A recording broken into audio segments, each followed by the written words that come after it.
mid and support. So not too surprised to see this. We're getting one of Siwoo's most played, actually his most played champion this year in his debut in Tier 1 with the Ambessa. So makes sense. Also, I heard in Challengers, I didn't get to watch the game, but one of the teams in Challengers was experimenting with playing LeBlanc support into Nico support as a counter. Okay. So maybe that's it. Maybe we'll see if they want to be a little flexible at least with it. Do wonder. Okay, it's going to be the top lane answer here with the Renekton into the Ambessa. All right. It was DR. Okay, so it was BFX versus it is B&K Fearx's challenger team in the playoffs, playing 2 LeBlanc games versus Nico. I think it's interesting enough. Okay. And if I have to watch BeryL play LeBlanc, I think we are in for a lot of fun tonight. Oh yeah, I'm sure. We're good for a lot of fun if that happens from your direction. The second phase, though, focus is going to be the bot lane, at least for JDG side of things. The Sivir is going to be banned away. The Corki potentially banned away here by Dplus KIA, but I do expect these bot lanes to be whittled down a little bit. And you look at these compositions, if DK can't win, like, it's not even that they necessarily have to win early, because there's a counter matchup in topside in favor of JDG with the Renekton versus Ambessa. You also have the Nico to provide a lot of great crowd control. I just wonder what the front line for this team is going to look like from the side of Jindong. Just, there's a Lee Sin in the game. Is he actually going to have the space and the time to get into that backline and disrupt what could be a very squishy front line from this team? Because Nico doesn't have a ton of tank stats. Azir has a ton of range and the ability to peel himself. And LeBlanc can poke. I just think she doesn't really want to play into an Azir past the first back and a Renekton later on. Yeah, no, absolutely. The Nautilus was the ban from JDG. We'll get the Kai'Sa ban there from Dplus KIA. So not wanting to give Peyz a little bit of an entrance to any of these fights. And now the big kicker is, what are JDG saving for that counter pick here? Are they going to grab something for Sun, or are they going to leave that one open for him? I like the Corki ban. Corki ban was something that we saw a lot in summer. It was one of Peyz's most picked, and I think made it simpler for Peyz and Jewel to play laning phase, because Corki is a little bit more self-sufficient and has a very, very strong first 3 levels. So something to note in this game as well with Kai'Sa gone, how much swapping are we going to see from these teams? Because there have been implementations from Riot to get rid of lane swaps, so we've been seeing more of an exploration across the leagues around the world of, we can just avoid the early lane phase. We don't have to play lane-dominant bot lanes. The just 4 minute comes in next patch, right? Yes, I think so. Yeah. Okay. I do wonder. I think it's, for me, I was a little sad to hear that they were doing it, because I thought it was an interesting movement across the map itself. But we'll see how teams adapt, because I think a lot of teams were using that very well and often, at least in their series. Now we do see the Ziggs Leona lock in a classic bot lane at least, and we'll see what the final pickup is going to be. JDG did save the counter pick for Peyz. Nice. It's Jin, a counter pick. Yep. Yeah. I actually like it, Lennon. I think if you're going to try and play Smolder, you're going to have a LeBlanc, you're going to have so much dive, and you get outranged by the Ziggs. My worry here for DK is they're all in. They need to scrap, they need to find kills, they also need to snowball the game, but some of these lanes aren't the easiest, so I want to see what DK are going to be showing out here, because they don't have a ton of consistent damage. And Bessa can kind of get in the mix, but Lee Sin's also going to kind of fall off in that manner. So JDG going for what I assume is simple team fighting, strong lines of defense when we get into kind of building out around objectives. And DK, they like try to play for lane, but they don't have great matchups. I don't know. I'm very curious though at the JDG side, just in terms of, oh my god, the cricket has not moved. It's still favoring DK. I learned that this is for side select, by the way. Oh. This is how we're doing side select choices. I feel like we did that weren't we like already? Okay, well maybe we were getting ready, not for the side select, but just for the broadcast itself. Interesting. Okay. So that's why they got blue side then. That's perfect. That's actually kind of cool. That's the best way to do it. I kind of like it. I like it. No coin flips here. Send out the crickets. But for me, seeing the Jhin, I think it's huge, but it's also a movement away from giving Peyz kind of the hyper carry potential. Jhin can be strong, very good cleanup crew, but he's looking to set up the rest of the squad here. Yeah, I mean, look at his most played throughout the year. We have Varus, Yep. Misfortune, Ezreal. I wouldn't say that these are necessarily like the hyper carry champions. Jin's also right outside of that range. So Peyz has had to fill in a lot of different roles. Just, I think, has to showcase your flexibility, especially when we have best of fives.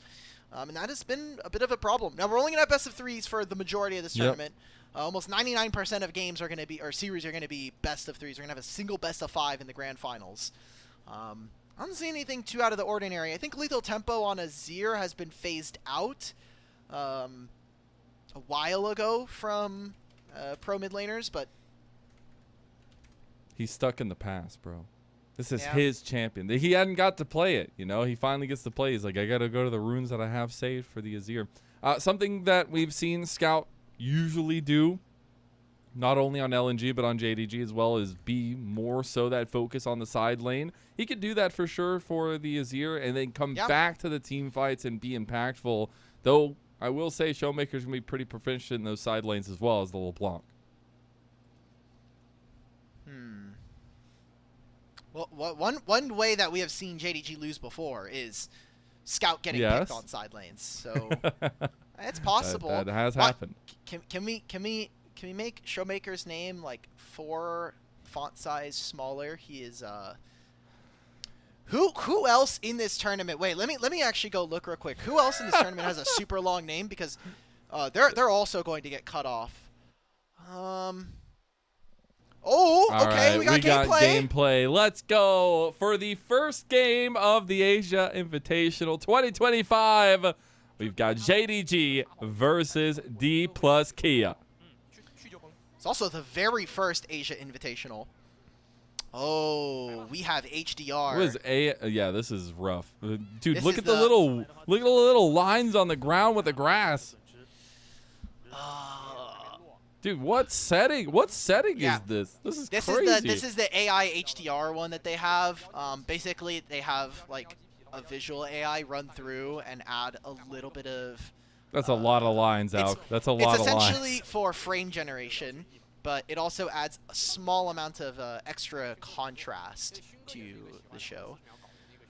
Interesting. We're having our amazing producer, Rare Adam, figure out how to turn this off. Usually we have this off for the main broadcast. We also usually have a clean feed. So that is true. Some things that are a little bit different. Oh, that's really bright the colors. Bloom. Yep, that's the bloom. Bright colors. He kind of makes it look, you know, vibrant. We have a lot of grass. It looks like the old Summoner's Rift, where it's very. It kind of does. Yeah. Very saturated colors. True. But we are looking at the game. Stay well, Adam gets all that figured out. It is going to be a topside clear for both junglers starting towards that bot side. Do wonder if that's going to affect the 2v2 whatsoever, kind of the ideas of what these junglers want to get up to. I mean, both of them want to get skirmishing, want to get proactive early. Okay. So when I see these teams, and specifically I see like what this matchup is going to look like, we have early vision already coming in from DK, and while Lucid has a ton of vision, he'll know where Sun is going to be. A large portion of the early game in my mind is going to be whether or not they can properly move over and help support other parts of the map, because they need ShowMaker to win this matchup. They need to be able to move with priority from the mid lane. Yeah, I mean, if he's not moving, then I feel like it's going to be a little bit difficult. You definitely want to have that combo coming through I just realized ShowMaker's portrait is in the top lane for some reason. But you really want to have that combo of the Lee Sin LeBlanc. This is honestly a combo we used to see, I feel like, all the way back in the day. Very like potent kind of 2v2 for the mid jungle combos. Well, there is a bottom side. This is super saturated. Jesus Christ.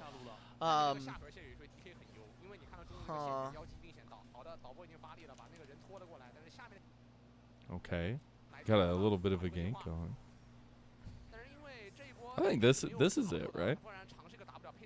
This is fairly normal. It's still a little saturated, but I think it's fine. I think it's fine for Oh, BeryL's looking. Oh my God, BeryL, that did not connect. There's no way. Peyz is gonna sacrifice his life. He should go down first blood. He's surviving for so damn long. Wait, what? It was first blood going over the should. Instead, it will end up getting the trade back. Now Lucid trying to go into the alcove, get the outplay. I don't think he's gonna make it though, and unfortunately, he has fallen off the cliff. And Shun picks up 2.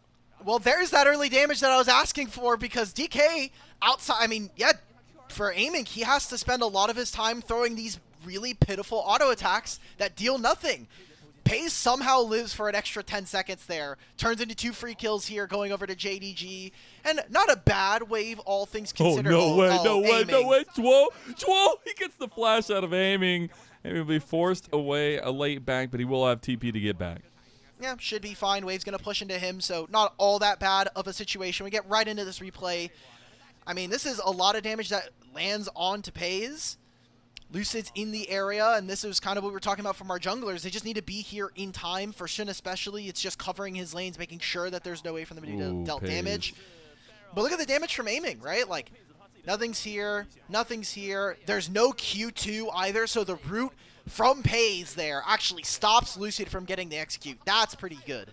Yeah, and I also think they lost it. Aiming couldn't auto attack. He had to walk into the bush to get the auto there in the end too. So a little bit of delay there. I gotta say, initially though, we're not gonna shy away from it. Peyz way overextended when he knew the jungler was right there.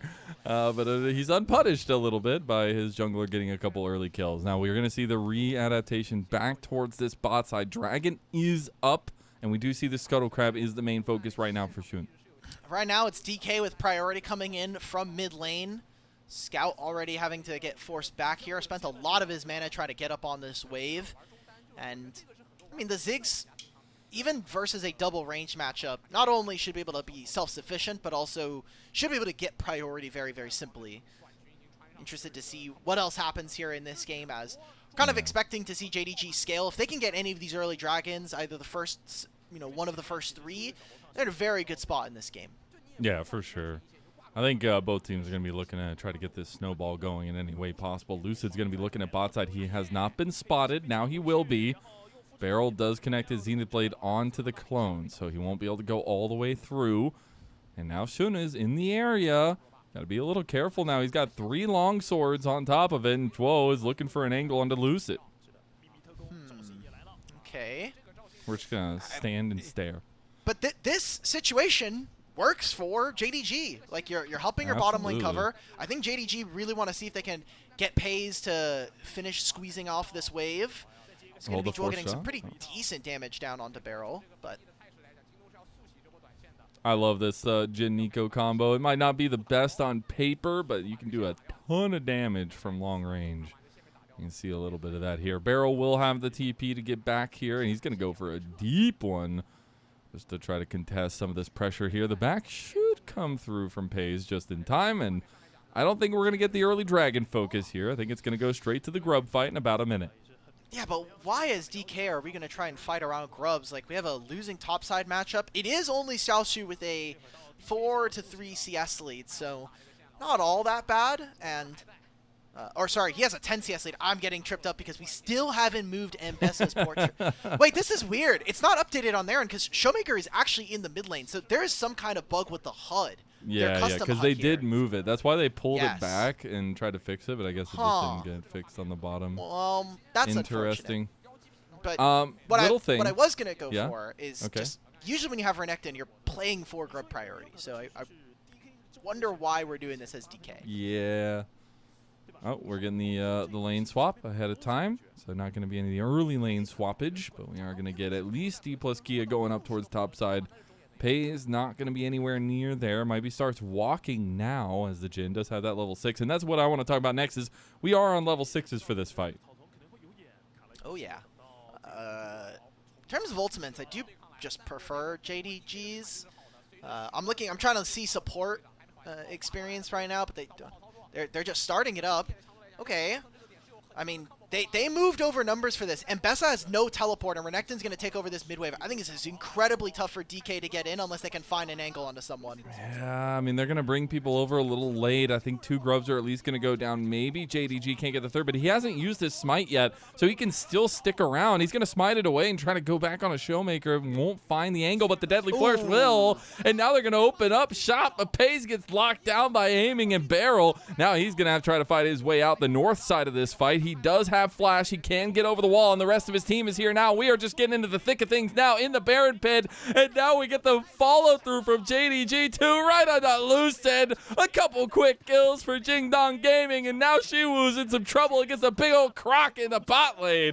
He's going to be taking this fight 1v1. Neither is going to go bloody, and they will end up faltering. So that is just JDG winning out on the play completely. And Peyz is just smurfing with these Deadly Flourishes. I mean, the range that this team now has, like, you can always play forward with your Nico. You can play forward even with this Azir. Getting all of that poke damage then learns into multiple different applications of the Deadly Flourish. This is just kind of halfway through this fight that we saw. There's no damage here from aiming and BeryL. The cleanse comes out. He lives for an extended period of time. I think it's good to see that JDG were willing to contest the early grubs because you do not want to give that kind of power over to a team that has some pretty decent side laning with the LeBlanc and the Ziggs. All right, I'm memeing a little bit, but how much is Peyz saying in his mind? Haha, you got baited by Ziggs too. As that last series for Peyz on Ziggs did not go too well. But you'd love to see him a little bit of mechanical expertise coming through here. And able to see a lot of advantages as the team comp comes together for JDG. I think that's the biggest importance is they really have been on the same page, right? Anywhere that DK had been trying to look for something, Shun has been there. The rest of the team has been there. And Shun had some really, really great series at the end of the season. Like, there were parts of Split 2 where we think he was awesome, and then Split 3, he kind of had, all of JDG were a little bit, BeryL, hey, we're just dying. Okay, yep. Hey, BeryL, cool. That's not yours. Yeah, look where your jungler is. Look where your bot lane is. Now I'm just going to say he literally walked straight past Shun. Like, just walked past him. All right, wait, look at the camera. Look at the cast. Look at the player cams. By the way, it's 2 JDG Oh, it's players. 2 JDG players. What is going on? A lot of things are breaking on the technical end. You know, this is a for-fun tournament. They got Lucid in there. Hey, maybe that's why the screen. game is going so well. Is Joel has been getting secret information from DK. He's in the Dplus KIA camp. Oh, okay. Well, DK tried to go for a top lane dive. They will end up popping the dominance from Xiaoxu. He will be able to build up some rage here, though. See if they want to actually find an angle on. They're bringing everybody. Mega Inferno Bomb is going to be used. Xiaoxu trying to get back on her turret now, though. Lucid tanking, and that'll be a nicely executed dive by DK. Yeah, but they just traded this for an entire turret. Yes, we saw that aiming got forced off of the wave. I don't know if this is worth it here for DK. A full turret also going over not just the turret plates that were split before this matter. You still have to get through at least 3 or 4 turret plates on top side before you can even do anything with the satchel bomb here. And now we're going to see Juo walk up. Doesn't have the Pop Blossom, so won't really be able to cover this, but mostly just here to clear the minion wave. I think this was a very proper trade coming in for Jingdong that DK really couldn't do much about. And I got to say, with first items coming up, I don't think the skirmishing is going to take a back seat whatsoever. We get spammed by all the completed items there. It will be the dragon slowly but surely going to Whoa. He's trying to make a play. He doesn't know the BeryL's there. He does now. Okay, the minion's making some weird movements there. I think they finally realized Solar Flare is going to come down, and unfortunately, Xiaoxu, he will just go down again.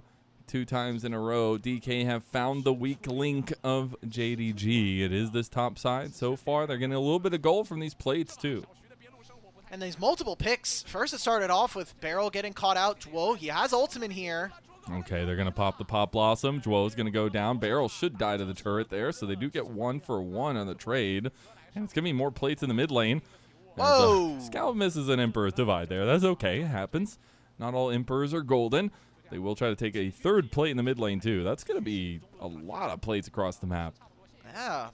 That does end up turning into DK getting the turret. This was an investment coming in from JDG. First, it was Joel by himself. Then Peyz moves on over. Xiaoxu teleported in and died immediately. So despite it all, despite, you know, some of the early trepidation we had around DK, they were able to end up finishing that top tier 1, and they give it over to Aiming, who, you look at the item spikes, I would say that temporarily DK are going to be really, really strong for what looks to be an upcoming Herald fight in 1.5 minutes, but I'm looking at specific members, like, Shun's really, really far ahead in this game, but you look at his boots, this isn't going to do nothing versus a Lee Sin and an Mbessa, so Yeah. I kind of want to see what Shun is going to be able to accomplish here in this fight as a Xin Zhao with so much peel coming in from Dplus KIA. Yeah, I think he's relying a lot on his teammates here still, even with that advantage that he does have. But we are working on some of those scaling items coming through for a scaling comp for DK. I got to take a look at the double mana region here for Aiming as well. Going to be keeping on to the tier. Don't know if he's going to fully complete that one or if he's just going to drop it afterwards. But being able to spam as much as possible is going to be extremely important for Aiming and not missing any of those abilities. So we'll see what the difference between the mechanics are in the ADs, because I think they're going to be a very big ticket item as we come forward into some of these fights. I know a little bit more of that damage focused on Aiming side of things, but we've seen Peyz has had incredible impact so far on these picks that JDG have been looking for. Yeah, just part of the team comp, you have so much range. Also just denial for what we see from DK, which kind of wants to be like a poke and prod composition. You're going to have LeBlanc and Ziggs whittle away at the opponent's HP bars, and then hopefully you have closers like a Lee Sin or an Mbessa that kind of goes in and finishes off the kill for this team.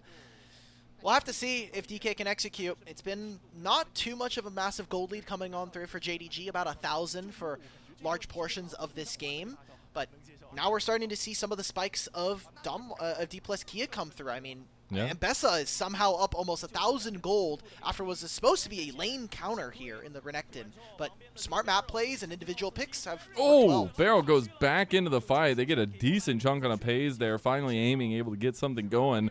This was all while Shun was trying to do the Rift Herald. He gets knocked back by the Satchel Charge, kicked back by the Dragon Rage, and Dplus KIA take what they wanted. They end up fighting over the Rift Herald, and they're going to get this objective too. That's a great pick coming in from BeryL. We thought there's been moments here, and we've seen BeryL really struggle here in 2025 back in the LCK, but that right there is exactly the kind of pick that why you pick a player like BeryL in general. He's going to find those angles. They walk up a little too far on mid, make an engagement, they get HP and a bunch of resources out from JDG, and suddenly that makes Shun no longer able to finish off that Herald. That has been something we've seen consistently from JDG, is a problem where Shun just starts up objectives a little bit soon, not connected with the rest of his team. And we get to take a look at this replay. BeryL gets an engagement onto two members. Redemption comes down, helps them heal up, and Shun's in no man's land. He's like, oh, Bro, this is perfect, by the okay. way. I got to say, there's another side to that coin, though, because why the hell are we stepping up like that? We know that our jungler is doing the objective. Like, all right, we got to give a little bit culpability to both sides of the table here, all right? I mean, sure, it is a team thing, but, like, you're the jungler. He has agency. Like, Yeah, if my team is walking forward, one of us has to give up. Sorry, I'm letting my Shun bias show. I know. Apologize. That's okay. That's okay. Sorry. You know, look, you're making sure that we're a fairly represented broadcast here. So There you go. There you go. we're going to have Dragon in 30 seconds. Let's see if JDG can grab this. I said that if they were able to grab the Dragons early in this game, it should give them some more strength and bolster their ability to scale. And we haven't really seen DK play to those side lanes outside of getting a bit of gold here for their solo lanes. And that's something to kind of highlight, especially with some standing gold still out on the map as well. More particularly looking at the Lucid Rift Herald play that it should be coming up here sooner rather than later. We do have another Dragon that is looking like the focus for JDG, so they can at least continue getting stacking going for themselves, get something back from that little bit of a kerfuffle around the Rift Herald. Now JDG, though, going to be snooped out of this setup play they had. Shun goes in for the play on the ShowMaker. Will not be able to connect. Lucid still hanging in the balance here, and look at DK. They really are setting up around this mid lane. They're going to use that Rift Herald as a distraction, try to get this outer turret down, and then crash it into the play around the Dragon. I love this from DK. I mean, just great control of the side lanes. They have two waves that are pushing for them. They use the Herald to get them priority into this river entrance. Shuo now pretending to be a minion. Oh, They're no, gonna he get gets the BeryL. ward. Oh, I don't know if that's the target, though. That might be giving all that they can. Okay, they will get BeryL in the end. Lucid also goes in a little bit late there, a little scary in the end. BeryL bought a lot of time, but I don't know if it was enough That time keeps ticking away, and we are playing Valorant here. The kick comes back on the Xiaoxu, and he goes down. That's going to be another little bit of a whiff there from Scout, but he ends up getting Lucid, and Lucid will be the target that JDG turn on. Well, now JDG, they can contest for this dragon. There's all of their ultimates now gone before this fight. Xiaoxu, if this is somehow... Oh, ShowMaker almost finds Peyz. The electrocute comes in late. So much damage. So much burst from DK. Yeah. I remember that started off with Jewel pretending to be a control ward. Gets only BeryL, and because, like you mentioned, is that a worthwhile investment? You put all the damage into the tank support.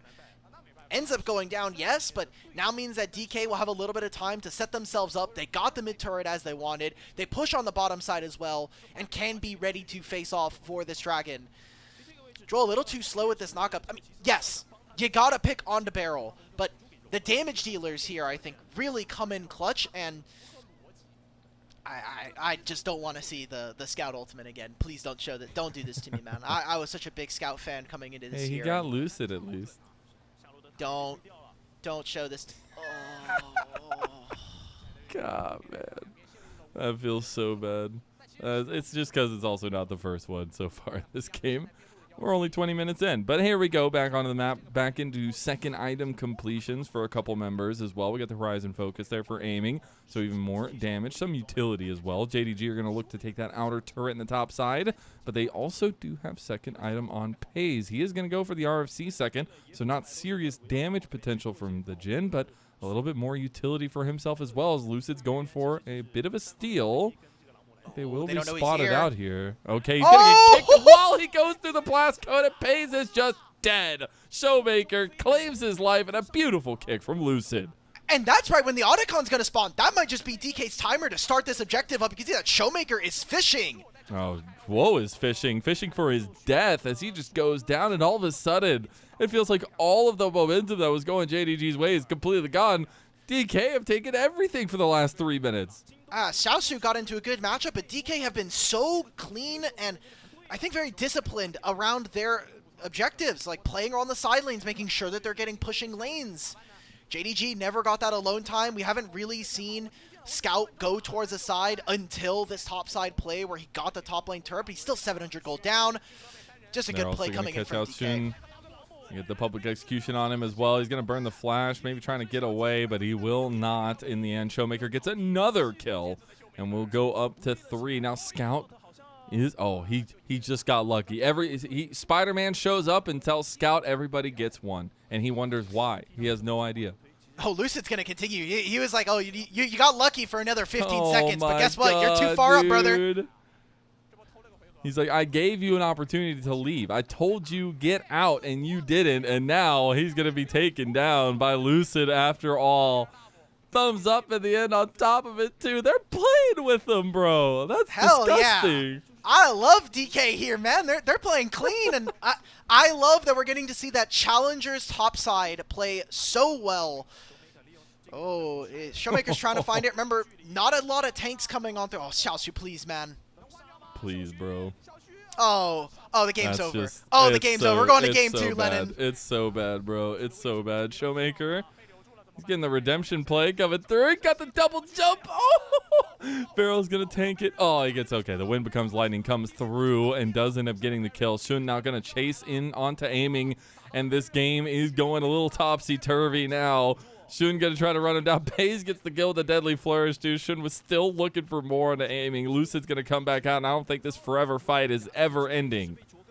Okay, let's see. Lucid has his ult coming up in 5 seconds. Oh, they got the damage down. They have enough. The pop blossom comes through, aiming. Oh! Just outright kills Siwoo. Shun dies to Lucid.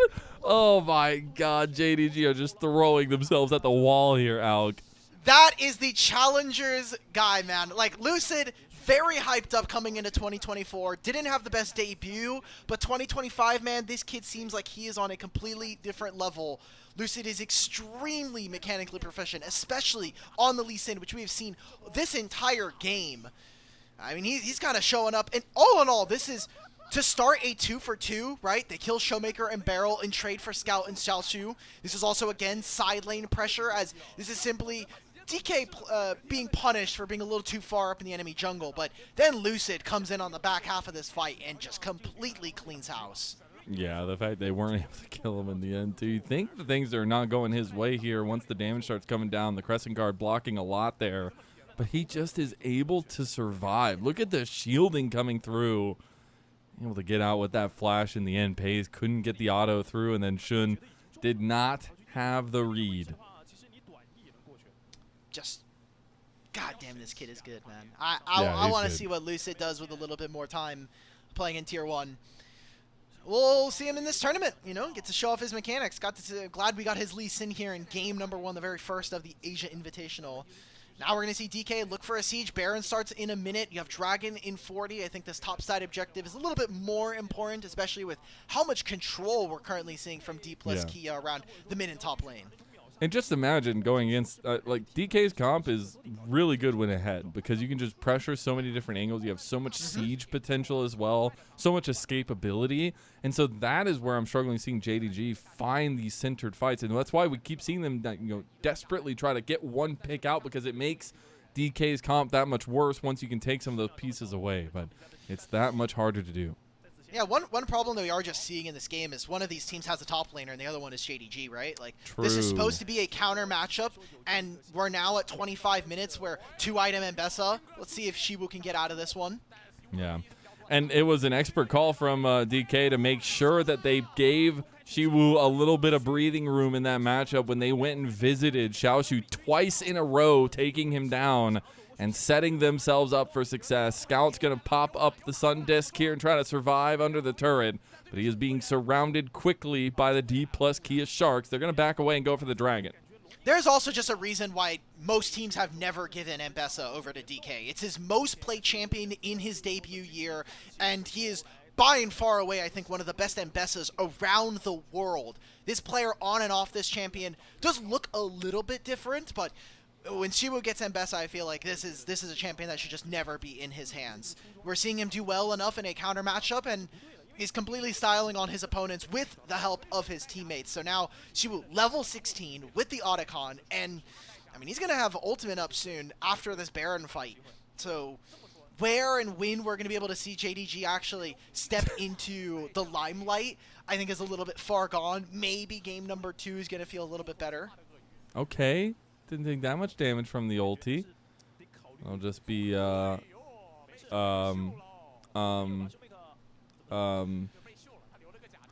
my eyes. I can't see anymore, Alec. I'm sorry. That feels a little bit bad. It is LeBlanc. I don't know if you're gonna ever be able to get ShowMaker in that situation, but still feels a little bit bad for old Scout there. But it is going to be a lot of map control right now from DK. I think it's been really nice to see them come together because something we were saying earlier on in this game was that JDG were playing together as a team. That's what had led to some of that advantage they had garnered for themselves. But we've really seen a realization of how the comp works from Dplus KIA, and it's been really nice to see them kind of adapt in-game. And now they have 2 major carries at 3 items, at least 3 of them now, with Lucid having finished his GA. That is insane. We saw JDG, kind of a problem for this team in this year has been sometimes they don't put it all together around objectives. And in this game, I mean, we go back to starting of the Grubs, right? Like, they eventually end up getting 3. Then we go to the Herald fight, and they just completely let Shin by himself. So I don't know what exactly is kind of causing that. Maybe it's a leadership issue. We have seen them change their support 3 different times here in this year, so obviously looking for someone to give them direction. I gotta ask you, Alk, are they gonna take into consideration the Crickets, the Grasshoppers pick for game 2 for side select? Because it's on JDG's side now. True. If you saw in the picture. I assume that it's only side select for. No, I think they should have to switch sides right now. No, I think we should. You know, okay, we since we have time in this game, there's going to be a Baron that's probably going to be started here by Dplus KIA. Now we can rate. We have 3 different forms of getting side select. There is the Cricket. There is game 5 of a best of 5, which is the 1v1s which we had in the first half of the year. Yes. And then coin flip. Where do you want to rank those? Grasshopper number 1, 1v1 number 2, coin flip number 3 because it's boring.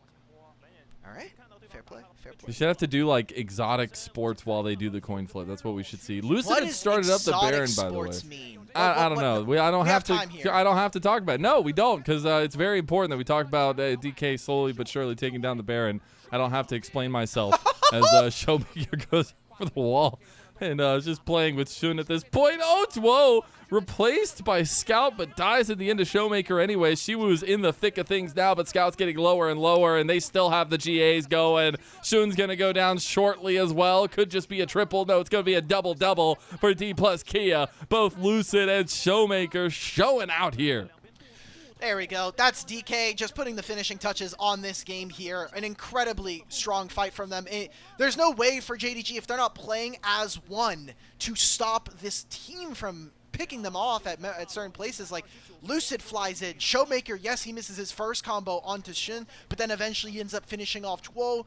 And then we get to see with Siwoo, this dive from DK just completely eradicates JDG. They're just all on the same page, and it's very obvious. I'm just going to, we can have a little bit of conversation. I don't think I've seen Scout land one good Azir ulti. And you wonder if it's because they didn't allow him to play it in competitive, at least for a lot of his series. He was always banned away from him, but I don't know if there was a reason anymore. Well, okay. Let's be a little bit fair. We could be a little generous to Scout and just say, like, we came in with the assumption that there's probably not been too many scrims for ASI so far, and also JDG haven't been playing for a little bit, so maybe we can attribute it to a little bit of rust. A little bit of rust on the GOAT. See if he can warm himself up, knock that rust off here. Still can have some big impact on the Azir, but with things whittling down here with a pretty big lead, about 7,000 gold up for DK. I think that things are starting to spiral down the drain. There's going to be another dragon coming up, but you do wonder if with this Baron buff up still for another couple minutes, they just want to use this siege potential of the comp, and they are doing so beautifully. What a great way to start off this tournament. Dude, it feels like we've had 2 games in one. Like the first 15 minutes was like all JDG. Yeah. A tale of 2 takes coming on through. Personally, Lennon, I do kind of want this to be a fast series because I really want to get back to playing Red Dead Redemption 2. I'll just be straight up. Oh, it's a great game. Honest with everybody. Is this your first playthrough? Yeah, it's my first time. It's on sale on Steam currently for $20. So it is so worth it. It is like for $20, one of the best definitely games of all worth it. time. I don't know if I would play it for. I don't know if I would have played it for 60. Really? Really? I don't think the writing's very good, and some of the gameplay is a little weird. Oh. All right. Well, they do end up catching Siwoo. He still will end up going down, even though it took a long old time to end up taking him, at least. But they are going to keep the siege going. There's only one Nexus turret down. Okay, they bring the second one back up with the Sun Disc there. Scout getting some value. The Baron buff still up for 40 seconds, though.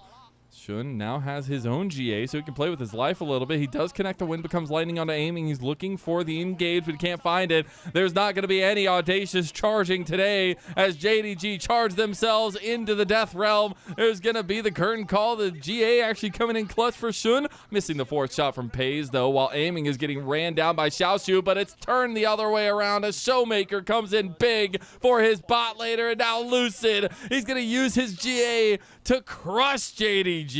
There's going to be the TP back from ShowMaker to finish the game as Peyz gets connected up by Lucid. He goes monumental in this game, number 1. 11-3 and 11 for the jungler of DK. Dplus KIA, man. Just give this guy Game 1 MVP right there. That's a pog from me. He played this game really, really well, and while the cardboard cutouts will not do the same sad walkout that we have seen from JDG in series past, a really good showing here from DK. A little bit slower to start, but that's one of the reasons why we thought that DK were going to be favorites. I think not just the league that they play in has showed a little bit of a higher level, but also DK in general has been a team that, despite their bad showing in the most recent playoffs, were a pretty good team, all things considered. Yeah, and again, I think we can preface this that this is not the end-all be-all for these players. This is not like head in hands crying that they lost a game. I think it's going to be a lot of a learning experience to see how these players are approaching these situations and seeing what they want to do. And I do wonder, you know, if JDG are going to be choosing that blue side for that next game, or if the Cricket's going to be choosing the sides from here on out. I do think it was still some of the issues that we had seen from JDG through a lot of their split.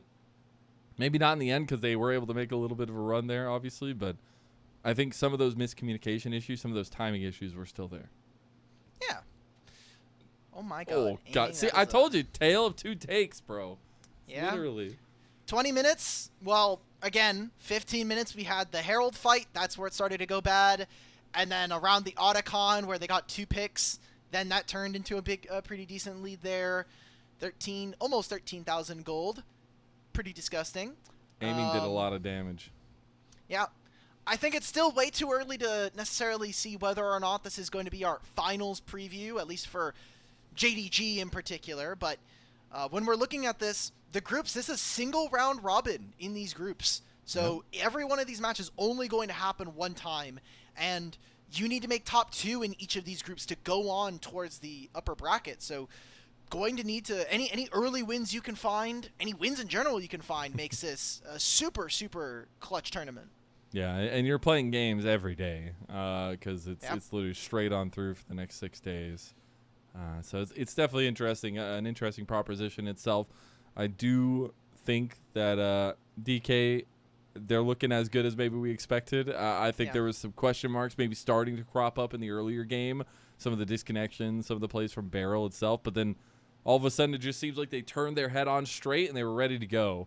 A couple of those big engages, some of those big mechanical outplays as well in some of those fights.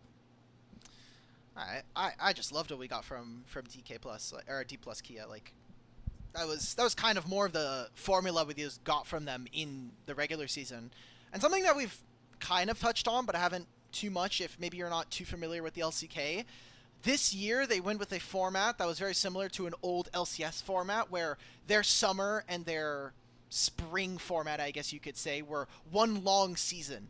And for Dplus KIA, they played in the Rise group, which was basically the 5th through 10th teams playing against each other for the most part. So their competition hasn't been the best in being able to push them. And it was always a question of, okay, they don't deserve to be in this group, but they were still struggling amongst some of those teams. So what exactly are we going to see from them when they have to play against top level opponents? And we got to see that in playoffs. Now here, it's a little bit more balanced. Yeah, for sure. Definitely a little bit more in their favor in this situation as well. As we're going to be going back through some of those replays. And this was the kickoff play that we're like, oh my God, JDG, okay, you should just run away with it here. Oh, yeah. This was such a disgusting first start of the game. I was like, if this is the form we're going to get from DK, then we're probably going to be in for a very fun tournament. And then they just turned it all around. Yeah, there is no news as to whether or not this is Fearless. I did go and look on the... There's no way it's not Fearless. It is in fact Fearless. I went and checked on Weibo, and I had a wonderful producer, Kai, do a live translation for me while I was going through Weibo. Nice. It alluded that it was going to be Fearless. So things that are out, no more Siwoo and Bessa. True. There's also no more Lee Sin here. There's specifically no Nico, which I know JDG have struggled with in this season. So that's good. Positives. Maybe different comps. LeBlanc first pick was not on my bingo card, which, you know, at this time it paid off. See what that mid lane matchup ends up being like here now as well. But I think a big sticking point for me is the fact that, you know, Xiaoxu, a guy who honestly had a pretty big split on JDG, all things considered, considering all the names around him as well, in a counter matchup, not having a great time against Siwoo. And, you know, Xiaoxu has been a developing player, not as new as Siwoo, but getting his first big shot on JDG. And it feels bad to see him get the counter and not do too well with it. Yeah, Xiaoxu's been so fun to watch. Like, as an individual, was kind of a big reason why they won some of their later series in Split 3. Kind of stepping into the role finally after a late addition to the roster. But in this game alone, he kind of was more of the Xiaoxu that we were expecting from years past. But yeah, I am going to give all of our teams credit here on days 1 and 2. They haven't been playing for a while. I do also want to note the future schedule. You kind of talked that there's going to be a lot of best of threes. JDG are going to play these first 3 days. DK will not. They will miss out on day number 2. So JDG are going to have to make some pretty tight turnarounds here, and not all that bad. We get to see it from Lucid. Yeah, not too shabby. 11-3 and 11. 92% KP on the Lee Sin. It's going to feel really good for a game number 1. Again, a guy who's garnered a lot of the spotlight for Dplus KIA here. It's been really cool to see his growth as well. Even the games that I was catching towards the end of the split itself, and especially their last series that they had, it was really interesting to see this guy kind of do his own. 4 out of 5 votes too. Yeah. Had a little bit of a mid lane vote for ShowMaker, but I don't know why. Yeah, Right. hey, because he picked LeBlanc, that's why. Anyways, that is going to be it, at least for our game number 1 itself. Before we get going, though, I do want to give our little coffee shout-out, as always. So if you'd like to support the LPL English in any way, shape, or form, the best way to do it is through our coffee and becoming a coffee member. You can support the English product directly, because a vast majority of your contributions go directly to paying all the volunteers that are part of this. I don't know if you saw our graphic at the end of the regular season and the playoffs itself, but there's a lot of people behind the board here. And while we are a little bit more of a skeleton crew for this ASI, it is still a lot of really big love coming from the community to support us across. So please go check out our coffee. Please go think about becoming a member and subscribing, as it goes to directly benefiting this product. That is it for our game number 1, though. JDG, a little bit of a toughie for sure, but Dplus KIA looking real damn good. We'll see you on the other side of this break for that game number 2 and see if JDG can